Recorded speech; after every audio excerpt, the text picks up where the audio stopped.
Дистрикт, Цивил прес студио, интервју на Зоран Иванов со Оливер Белопета. Кој да е водител, што и да каже за него, нешто ќе погоди, но повеќе ќе промаши. Во ова пригода, на ова кусо видео интервју со него, да се представува ликот и делото на Оливер Белопета е повеќе од ступидно.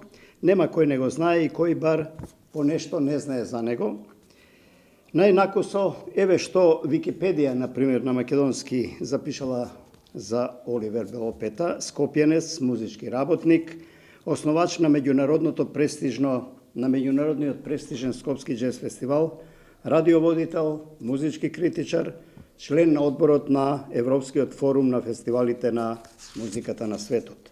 Со цел на самиот старт, малку да го исполитизирам, ова видео интервју со него, само ќе додам дека неговиот и наш скопски, а светски джез фестивал го роди во социјализмот и еве со многу мускули и пресе со многу љубов го турка и во четвртата деценија во овој наш македонски автентичен плурализам.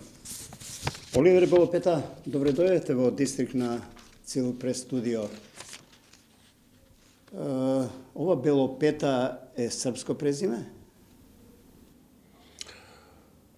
Интересно е тоа што корените на ова презиме малку се познати. Мајка ми е скопјанка, а татко ми кавадарчанец, родом од Ваташ. И одејки по некаква генеза, тешко се доаѓа до податокот од каде е дојдено. Има некоја нешто као легенда, која вели дека пред 1,5 век тоа презиме било Белопитов и се работело за некој трговец со коњи од далечниот Советски сојуз или ја не знам кој дел, кој дојдел еднаш годишно во Солун да продава коњи. И тука се спанџал со некоја од нашите региони. Типична македонска приказна. Тоа е типична македонска приказна и ево уште еден податок колку се ми не измешани. Обично такви разнолики презимења на Балканот лика и тој дел на Хрватска, нели? Но се враќаме ние овде на нашето. Например, сега по мајка јас сум Поленак, семејството Поленак го знаете. Влашко семејство потекло од село Полена во Грчка. Баба ми, например, од таа линија е чиста гркинка. Како и да е, Оливер Белопета скопјанин или скопјанец по скопски и ќе погрешам ако лоцирам било кое друго место, не само поради джез фестивалот. Нешто Википедија треба веројатно да ажурирате, нешто јас погодив, нешто не погодив, што уште би дополниле за Оливер Белопета? Што уште би допишале? Па не знам, ја воопшто немам прочитано за себе во Википедија. И дерети нешто што каже, има некои работи, еве, например, јас сум еден од основачите на фестивалот, а не сам основач, и сигурно да прочитам ќе има работи кои треба да се дополнат и така натаму. 82 година, поминаа многу години. Во една реченица има ли дефиниција за Оливер Белопета во Скопскиот джез фестивал? Па сега една дефиниција нема, има поширока дефиниција, затоа што во тој период се направи джез фестивалот со идеја зашто ние да заостануваме, да немаме джез фестивал како што има во другите републики на тогашна Југославија. Меѓутоа, тоа беше период каде што ја работев и како радионовинар, многу интензивно. Првата емисија беше во она легендарна джез панорама. Тим, ја на ти ке се обраќам многу добро, знаеш дека ние се знаеме од многу одамна, баш од таа куќа. Па пишував за Нова Македонија, за екран, а при тоа бев електроинженер токму во Тогашните тогашната предаватели Марата, врски во Марата, да. во предаватели врски. Така да една дефиниција е малку... Така, Оливер, дирекцијата на джез фестивалот води ли статистика, например, сега јас ке погрешам во терминологијата со музичката терминологија, со бројот на учесници, како групи, како поединци кои згазнале на скопската джез сцена во рамките на фестивалот? Па таа бројка е огромна, меѓутоа не сум се бавел со пребројување, во секој случај ја има во она монографија за джез фестивалот што е издадена и конечно има кај нас во компјутер од прва до Историјата е тука, последна на едно година. место, да. Што ми кажуваат моите колеги од Европа и така натаму, знаеш ти немаш потреба ништо во животот да докажуваш, да се фирмираш, на некој друг начин доволно е да се погледне тој список кој све доаѓал и доаѓа на Скопскиот Именно, тоа ми джез беше фестивал. прашањето. Овде донесовте Тука е целата историја на джезот. Во ова скромно студио на Цивил медија донесовте и претпоставам најнови изданија на CD. Добро, тоа е еден помал дел од активноста на Скопскиот джез фестивал, која е невладина, непрофитна организација, како таква не е ДВОЛ формирана 96 година по углед на тоа како се работи во Европа. Како Европа се ослободува од товарот што го носат не од сите државните национални институции во култура и дел ги дава на се разбира под своја контрола на невладин сектор. Така да таа приказна е доста долга и занимлива. Се чини немаше неколку години да не поминат, тако вака се сеќавам, следејќи ги информативните емисии. Главно Оливер Белопета да не се испокара со некоја власт. Главно заради пари, поради отсуство на доволна помош за фестивалот да се одржи. Или ветувањата беа поголеми, реализациите беа помали. Не би одеше баш лесно со властите? Со Министерството за култура посебно? Па тука има еден генерален проблем во државата. Ние сме премногу партизирана држава. И јас стално кажувам дека, бидејќи не сум член на ниедна партија идеолошки, инаку припаѓам ја каде што припаѓам, се разбира дека тоа е на левата страна, не е некоја тајна. Тоа е друга работа колку партиите денес држат до некои идеологии. Меѓутоа, јас стално имам една теза, како ние се развиваме погрешно, дека се чувствувам како граѓанин од трет ред.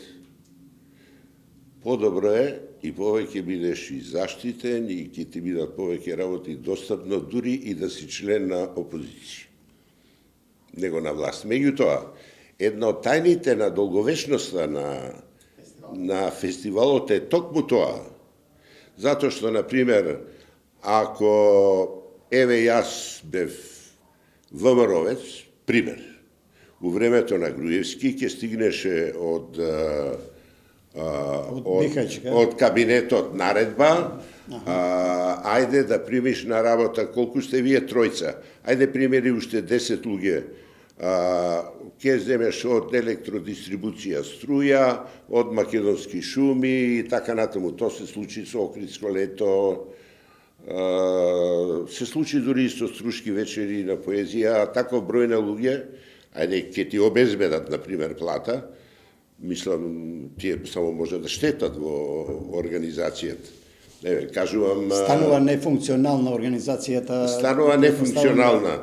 Од друга страна, ни сегашната главна партија на власт не успеа да ги направи промените по европскиот терк. Дело Пета, значи не е толку до идеологиите, колку е до кадрите, до поединците, до луѓето кои за наши македонски услови зборувам. Апсолутно. И јас како генерален секретар на Европската джез мрежа, организација крупна, тука се најголемите фестивали, клубови во Европа и така натаму, бев 7 години како единствен кој не доаѓа од земја кој е членка на Европска унија, член на борд на директори и генерален секретар. Што возможуваше многу патувања на секаде. Тоа значи дека јас се запознав со културните движења, особено ми беа интересни Шведска, Норвешка, особено интересни во земји од плики кои не се така големи како Балтичките земји, па Данска, Словенија. Со други традиции, претпоставувам.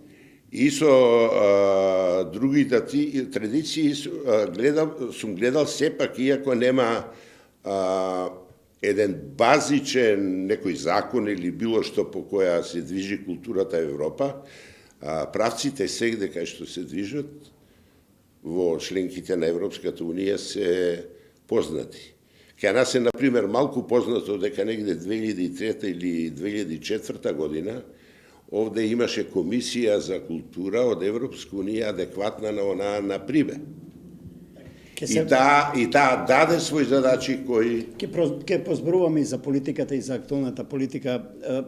Генерално само како винјетка со збор 2, да не беа партиите или да не се партиите вакви, или уште ли се такви, дали нешто се промени ментално кај нив, дали на општи настани, што припаѓаат на сите граѓани, или се уште сакаат да имаат влијание и во овој домен на естетиката на културата.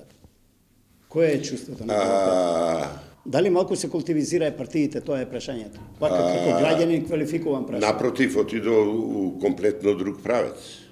Сега ова нема баш да биде винјетка.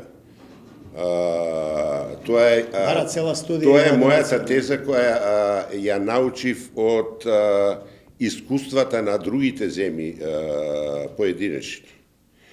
Клучна работа за мали држави како Естонија, Литванија, Словенија и друго е да приоритетите по промената на политичките системи да има два приоритети.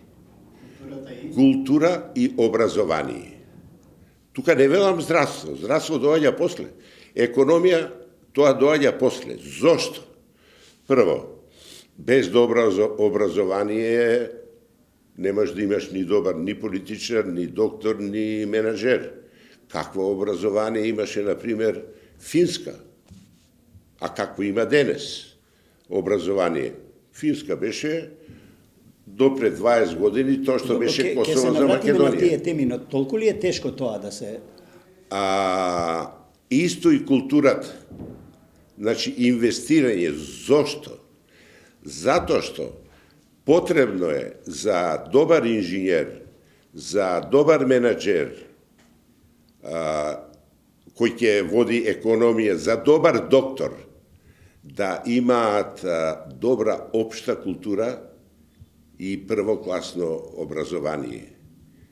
Тоа тука кај нас се заборави, ја мислам, 30 години. Меѓутоа, ќе бидам конкретен на твоето прашање. Да може да се движи без да изгини. Дури за самите политичари, без оглед на секторот, културата е убава работа, нешто е менталносно, него убава работа за нивна промоција.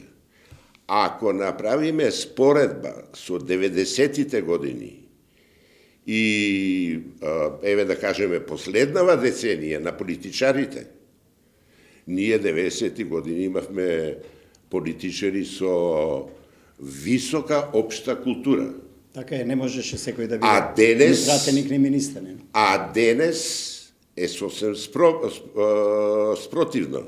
Да ги прочитаме биографиите на водечките политичари, без оглед на која партија се, и да ги видиме нивните културни... Има доста материјал на овие теми, обштествени, па и политички, кај Оливер Белопета, но ајде ќе вратам сега прво на Скопскиот прав, наново, универзална сала. Ја малтретираат и едни и други, и трети и четврти, веројатно. Остана така неколку години, колку веќе е затворена. Да се руши или да се реновира? Па сега, овде не се работи само за универзална сала. Зборувам за неа конкретно како некаков символ. Па сега, конкретно ќе кажам дека ние не успеавме да направиме пат до Блаци. Ние немаме железница. Универзитетската библиотека ни пропадна. Да не зборувам куќата во која јас работев толку години во предаватели врски. Македонската радиотелевизија. Значи, ние ги рушиме самите, сите основи кои градат идентитет на една добра држава. Сега веднаш за универзална сала. Долга е историјата на случувањата во последниве 10 години со универзална сала. Малку е пошироко позната, малку е познато колку пари се има потрошено за проекти кои не се реализирани, почнувајќи нели од она јајцето и така натаму. И сега ние имаме една состојба, не знам дали си ја видел скоро, нели тамо почна да се реновира. Често има ова панели, нешто почнало да се прави. Значи тоа е сега као една рушевина. Застанато е, да. Оградена. Практично во центар на Скопје. Ја прашав за универзална, бидејќи символично е врзуван за джез фестивалот и за скопјани и за сите посетители на джез фестивалот, таа е смисла. Па тоа значи ние некогаш сме имале концертна сала, сега немаме. Најстрашното со состојбата на универзална сала е следно, што Зоран, јас те убедувам дека така ќе ја гледаш уште 10 години. Уште 10 години тоа ќе стои како една рушевина. Таа може да се реновира или уште поевтино е да се изгради во сличен проект и така натаму, меѓутоа не навлегувајќи која и што партија, град Скопје, Министерство за култура, тоа ќе стои така уште 10 години ругло, како што и плоштадот ни е едно ругло. Ако меѓу партиите нема консенсус за пруга, за, не знам, автопат, за Блаце да се догради нешто што надживува една влада, еден мандат, тогаш тешко дека ќе има, се обидувам да ја разберам вашата поента, дека ама не е само и меѓу партиски, не е само и меѓу партиски, кога почна дискусиите за реновирање после паѓањето нели на оно од плафонот, тогаш и град Скопје и министер за култура беа од една иста партија. Исто беше и у време на ВМРО. Значи се враќаме до образованието и до кадрите, горе-доле. Се враќаме и до состојбата во државата, затоа што јас сум бил, ова не го кажувам на памет, да одите во земји во Африка, сум бил повеќе, кај што ги знаеме кои си најсиромашни и све музички прилично богати, вие ќе видите фантастични музеи, а обкружување некои сурови и прекрасни концертни сали. Истото е состојбата и во Јужна Америка. А овде ова вака ќе го гледаме. Оливер Белопета, дојдовме некако до политиката, ја чепнуваме лево и десно во овие изминати колку веќе скоро 20 на минути. Ќе не биде или не? Го поставуваат политичариве прашањето често вака на јавна сцена. Го прашувам Белопета, ќе не биде или нема да не биде? Па сега ја не смеам да бидам скептичен во јавен настап, меѓутоа мислам дека веќе подолго време јас спомнав некои работи. Имаме стагнација и одење назад во сите сегменти на државата. Па нели спомнав железница, патишта, универзална библиотека, ја недоволно одговорив. околу културата и така натаму. Културата е чисто една популистичка, така гледаат партиите. Дај популизам преку културата да обезбедиме гласачи од тој сегмент, што инаку погрешно. И тешко може да се кажи дали ќе не биде или не. Нема да не биде ако не пресечеме. Затоа што мислам дека, нема да кажувам сега примери, ги има многу, првиот и најосновен проблем на државата е дезавуирањето на Уставот, донесен од 91 година, а надграден после, кој јас се повеќе сваќам дека тоа било брилјантно дело во своето време и со прилично граѓански концепт. Зошто? Ако државата според Уставот се базира на 3 столба, значи извршна власт, законодавна и судска, тука нема потреба да се лажеме. Законодавната не функционира. Парламентот не функционира. Не е тој место, као што треба да е, да тука се дебатира за закони, се поправаат тие што ќе ги предложи влада и така натаму. Значи, тоа парламентот е далеко од тоа што припишува Кој го Уставот. субституира тоа? Партиските кабинети, предпоставам, нели? Да, парламентот само креваат рак. Судството нема потреба понатаму да дискутираме, тоа не е независно. Нешто е слушнавме, да. Не е независно. Тука може да се постави прашањето и на извршната власт. Зошто таа носи закони кои предлага кои се недолични, да не збориме, мислам, ја имам цврст став дека законот за диво градби е рушење на правниот систем. Зашто таа веќе долго време, например, дозволува градење на споменици или спомен обележја, кршејќи го постоечкиот закон. Затоа се потреби одлуки на собрание. И тука е толку по бројот дојдено такво нешто, да Добро. Слупчане не представува исклучно. Но спомнавте да се пресече. Ова за да не биде, И треба ова се сакам пресече. да кажам. Ме интересира. Еден од клучните проблеми се медиумите. Извини, јас и ти добро, а ти и уште повеќе знаеме, рецимо, 70-80 години, каква брилјантна генерација на новинари и која класа сме имале Да не е жал за во младост, македонската тоа радиотелевизија и во Нова Македонија. Дури и на почетокот на 90-ти години, кога беше она примање во Обединените нации, само тогаш имаше една млада генерација, изворедни се појави. Они се тука се, ама се турнати на страна. Медиумите, тоа е посебно еден од најсериозните проблеми во државата. Ја затоа не гледам дебати на телевизија, не можам да прифатам дебати кај што за економија ќе зборат некои пратеници и така, а не експерти. Добро, имаше една добра дебата, ама кој ќе се собра тројца експерти, Јовановски, Славевски, Фатмир Бесими.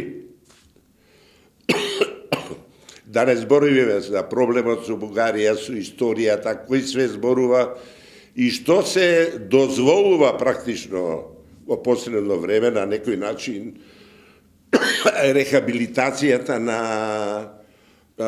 фашизмот. Така да и медиумите представиат еден проблем. Да се вратам на ова прашање. Моje лично мислење, а не е само лично, се разбира дека и ја не сум случаен човек и имам одреден број контакти, не е важно сега со кога, во секој случај со надворешни субјекти.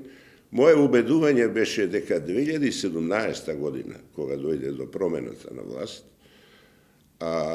беше последниот момент да се пресече во државата со партизација, мериторен систем, клиентелизам, со дел од корупцијата во власта, затоа што ние често овде збориме корупција, а сигурно сме помалку корумпирана земја од Бугарија, например. Значи, и тоа е малку пренагласено нашата корупција. Значи, да се пресече со овие работи, да се пресече со вработувањето во администрацијата, например, по партиска основа и на така. тие постулати што сега ги спомнувавте се движеше и шарената револуција. Тоа е тоа разочарување, апатија. Таа им се случи локалните избори на носителите на таа идеја. Се отворија Па, на тоа е зависни тоа. листи. Оти види, има сега некоја друга теза, ќе ти кажат, чекај, ние сме млада демократија, млада држава, вклучувајќи и она што бевме под Југославија и така натаму, и ќе треба да поминат 20, 30, 40 години за да стигнеме до правото место. Спомнавте еден термин, Не. за да се заврти скроз на друга страна, за 90 степени, нагло свртување, како се вели, она сите да испопаѓаме. Спомнавте, треба да се пресече. Кој Оливер Белопета да пресече и со каква алатка? Можно ли? Па се разбира дека е можно, дојде промена на власт. Ке пресечеш со вработување на секаде, на лепачи на плакати, ке пресечеш со број на министри, ке пресечеш со број на заменити министри, ке пресечеш со број на милион агенции во кои ништо не се работи. Но тоа не се случува, тоа ми е прашањето. Како? Кој? Па, моје мислење е дека Македонија нема капацитет за улична демократија. Да, беше еден пример, тој тешко ќе се Не повтори мислам со шарената на револуција. интеграциите, но еве тоа со Бугарија, еве го барам и вашиот суд. Има ли шанси нешто да се случи или ќе дојде? Ќе кажам за Бугарија. Меѓутоа, ние имаме проблем со менталното здравје исто на граѓаните, Зоран, што е најлесно приметливо на Фейсбук. Тоа е еден, еве да ги тргнеме политичарите на страна, ја ги спомнав медиумите, се разбира, како што е точени, тврдам дека на некој начин и медиумите одеднаш го рехабилитираат фашизмот во било каков облик. Тоталитаризмот во секој случај. И сметам дека тука и граѓанскиот дел има и уште нешто Свесно ли друго. го прават тоа? Што мислиш? Има некоја организација, ги спомнав медиумите. Има некој дизајн нов, да, за некаков потреба од некаков нов тоталитаризам. Поминавме низ некој режим. Повторно ли се вара некаков Ништо, режим? што се однесува до медиумите е краток Твојот мнение што коментар. вели за тоа, да? А толку им сече. Толку им сече. Точка. Чекај се, значи не е до газдите, не е до собствениците и до политиката. А не велам дека не е до газдите. Туку до уредниците. Па сега газди и уредници, толку им сече на тие што ги водат медиумите. Може би Како од желба ред некако да се стави во држава, како што и ти спомна, нели? Може ли тоа да е таква потреба од некој благ тоталитаризам во држава кој може да не спаси? Еве, атрофираме Не. со европските Не, интеграции. тоа е на ниво на таква глупост и медиумите, еве и ти го имаш искуството, ни случајно. Не е тоа нешто што е смислено да се помогне или да се одмогне. Автархија, Едноставно тотално. толку им сече и тоа е погубно. Тоа е едноставно погубно. А го имаат клучното влијание се уште главните медиуми? Па, чекај тука подразбира и култура и така натаму каков е односот према културата и сега не зборам на ретки Ве разбрав и тоа што се објавува, но уште повеќе може би тоа зашто не се зборува, спомнавте културата. Добро, зашто прашаш за Бугарија? Не за Бугарија, интеграциите ќе помогне ли малку да се култивизираме во тие напори да се европеизираме? Дали и тоа забавување на евроинтеграциите како појава и како процес ова што сега го говорите е последица и на тоа? Во таа смисла и прашањето за Бугарија има ли шанси да крене рампата и да трнеме по некои други патеки, не по овие се разбира дека таа интеграција е многу важна работа. Еден мал пример. Ако поидете во Софија, а се разбира дека тамо граѓаните, населението се исто оптоварени со себе и со историја, да. Не само со историја, они се оптоварени и со мал стандард и така натаму. Ама, ќе ги видите младите кои се по кафулиња и ресторани насмејани. Значи, интеграцијата во Европска Унија го менува на позитивно менталитетот на младите. Со тоа што овде имаме, според мене, една мистификација, датум или не, која мислам дека и едните и другите власти кои биле го користат сметајки дека еве у јуни ако добиеме датум, СДСМ ќе добие нешто на избори, ќе добие нешто на избори. Не, тоа е иначе погрешно затоа што народот повеќе го интересира како живее. Во секој случај, нашата определба за ЕУ е таа и таа мора да остане и да не добиеме брз датум за преговори. Зошто? Ние забораваме една работа, а тоа е дека надвор од датумот и како би течеле, ние имаме уште сега еден куп домашни работи за да се спроведат реформи. Но тие реформи тогаш со датумот сепак под некаква призма, под некаква бриселска бирократска контрола. Може би тоа ќе ги мотивира или ќе ги постигне нашите извршители овде да... Тоа ќе останат пак домашни задачи. Еве, за Бугарија и Романија, они прерано беа примени. Европска Унија мислеше дека, како членки на Европска Унија, корупцијата ќе ја спречи. Да не ја мистифицираме и Европска Унија помалку. Домашни задачи се домашни задачи. У сите сегменти, ја го спомнав и Уставот. Но 30 минути констатираме дека не бидува сами. И сега?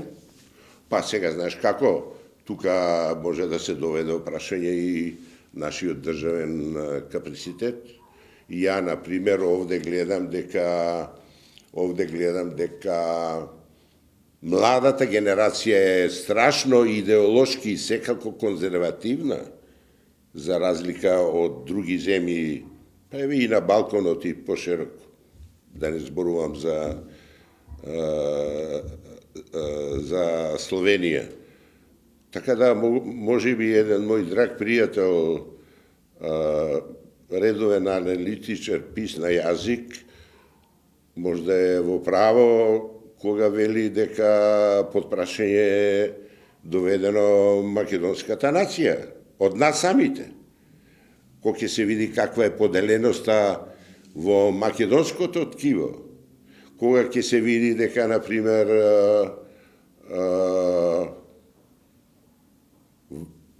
коалициите во владеачките партии, значи не е битно една, друга или трета, на некој начин делуваат како акционерски друштва, штитејќи си едно, друго, трето, четврто, криминали и така натаму. Кој е министерство и кој буџет, кој колач ќе го пријави? Натаму ние имаме спор со Бугарија, прето имавме Преспа, имам ја се разбира своje мислење за Преспа, веднаш да кажам, сега уште повеќе се гледа колку е, поради оваа криза со Украина, колку е важно членството со НАТО. Ја од секогаш инака сум бил многу гласен.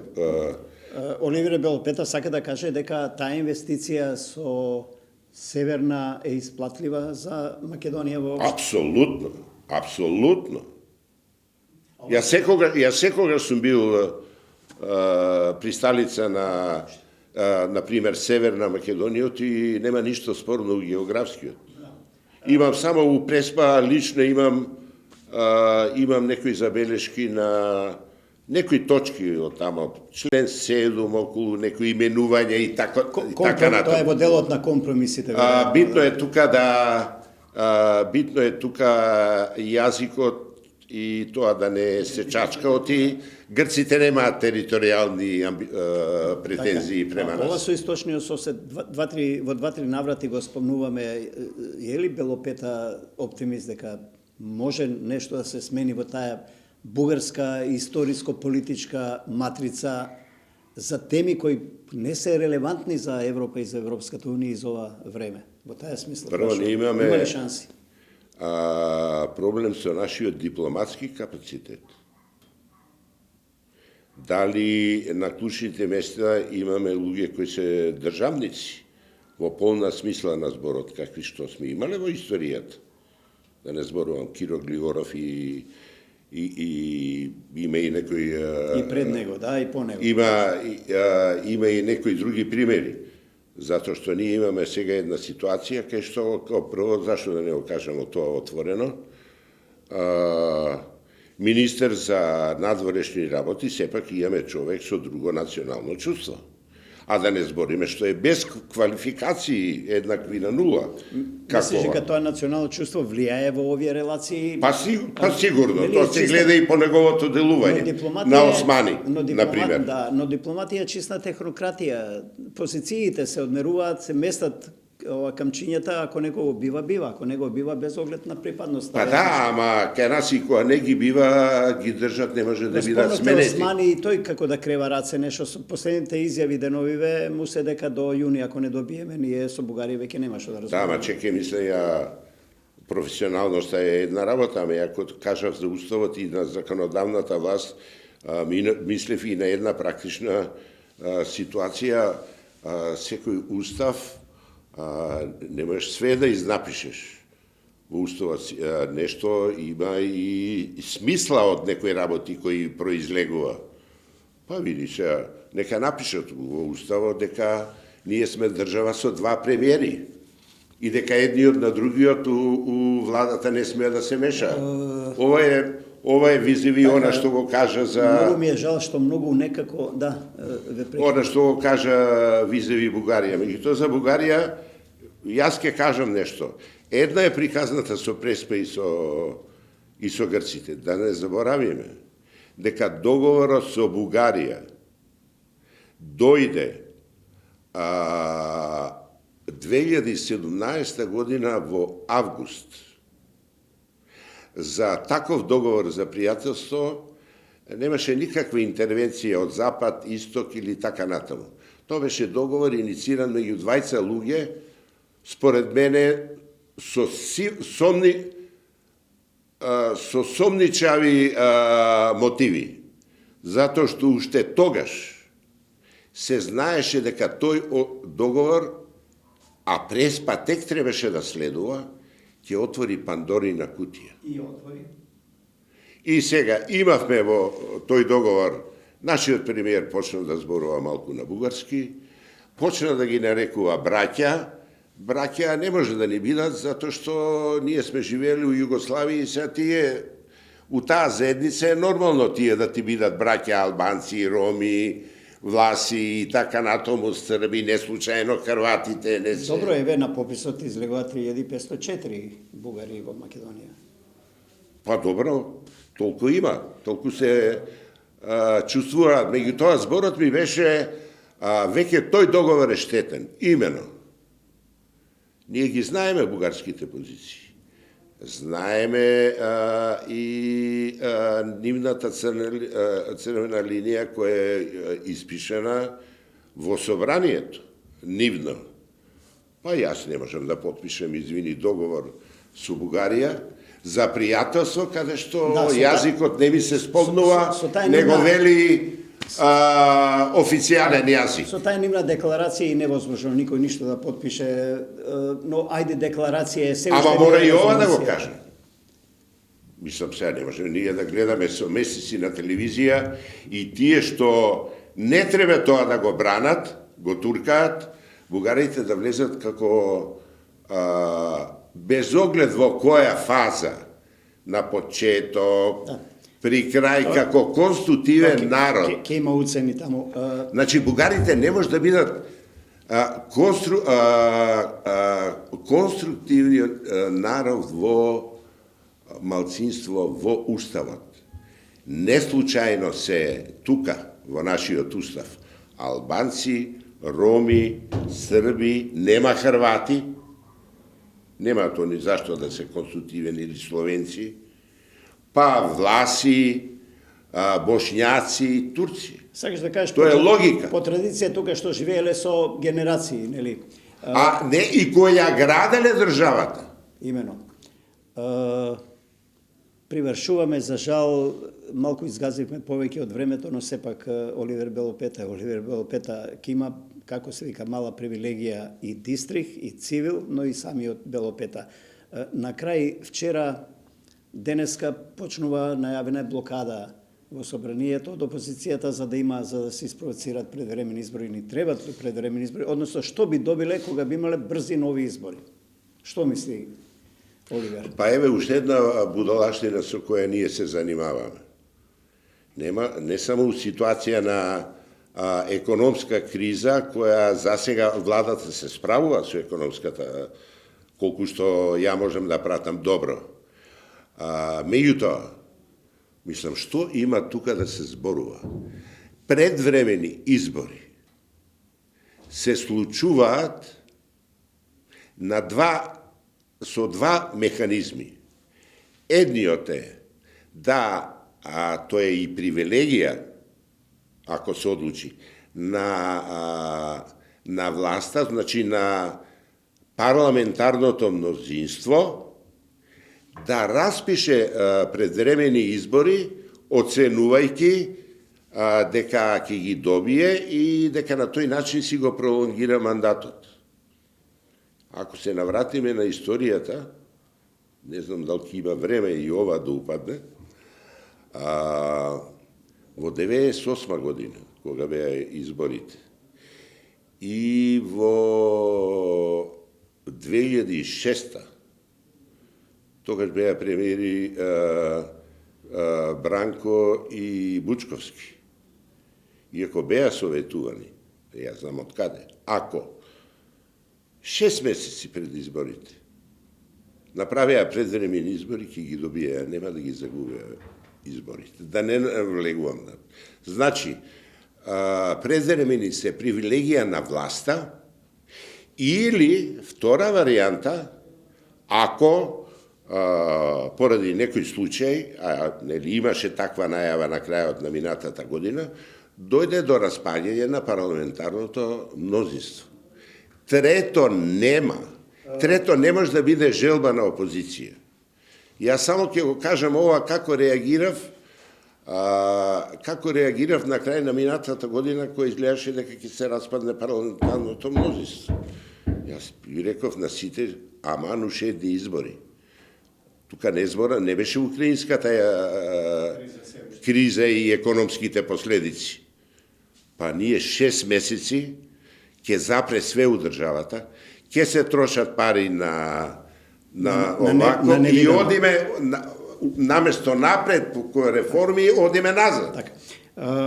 А сега уште повеќе. Сосема на крај... И тука, извини, ама ја не можам да разберам. Зошто е ова однесување на опозицијата вакво со ова? Уместо да чекаат редовни избори. Многу просто, за да се дојде на власт, да се дојде до државниот буџет, нели, да се управува и така натаму, некој да го вози, да го има волонот в рака, но без оглед дали ќе се вози по асфалт или по калдрма, нели. И тоа е мачно, веројатно, во овие кризни времења за кои спомна и ти. Сосема на крај, што работи Оливер деновиве, што планира периодов, летово, на есен, Офест, джез фестивал, надвор од тоа нешто друго? Па добро, Офест е сега во јуни, джез фестивалот во октомври, останува и за едното и за другото да го задржиме најтешкото со многу скратени буџети во однос на пред 10, 15, 20 години во однос. Прво да се сочува оригиналноста во пристапот на програмата, која и натаму обезбедува висока европска репутација. Друго еден дел, нели, имаме издавачки проекти. Што планирам? Па ја прво планирам некако овие редовни активности и двата фестивали да се преживеат и со сите проблеми ентузијадот полека паѓа. Тој го има се уште во доволни количини, меѓутоа проблемите, вклучувајќи еве тие спомна универзална сала и инфраструктурни, само се зголемуваат. Надворо тоа, еве една убава работа, јас имав, бидејќи се бавам не на професионално ниво со фотографија, и имав една прекрасна изложба во Цанкариев дом во Словенија. Фотографиите се тука, која планирав да ја прошетам по европските фестивали, ама фати пандемијата. Ќе видиме понатаму. Се фотографија од фестивалите? Не, од мои патувања, не се од Скопскиот. На Скопскиот ја не можам да сликам. Тоа се бави со други работи. Ќе ја видите таа изложба, која ќе биде отворена на 12 декември. Јас се одлучив да биде во галеријата на МКЦ, се мислев да од музеј на современо, знам дека фотките се квалитетни, отпечатени прекрасно и така натаму. Така да еве првата реприза на таа изложба ќе биде во Скопје 12 декември, и така со големо задоволство, затоа што таа ќе биде вклопена во прославата на 50 години на Младинскиот културен центар, а тоа место е сепак посебно во мојот живот, затоа што јас растев со Зелената гуска, младо отворен театар, концертите тамо да Лазра едно друго и така натаму. Конечно тамо почне и джез фестивалот и ќе би било драго да со ова изложба се вклучам. Значи, тоа е една убава работа и плюс... На голема врата се враќа на местото на злосторството во наводници. И плюс би сакал, ама не можам да гарантирам, дека за тоа треба и време и здравие, иако тука можда ќе треба помош од некој новинар, да се напише една книга, тоа сите барат за Скопскиот джез фестивал, затоа што има многу работи и анегдоти и лево десно. Има колеги со доста искуство и во таа публицистичка дејност. И тоа, ако има време, би го направил и тоа. Ете убави вести за крај на Дистрикт Цивил прес студио. Оливер Белопета, ви благодарам. Благодарам и на тебе, Зоран.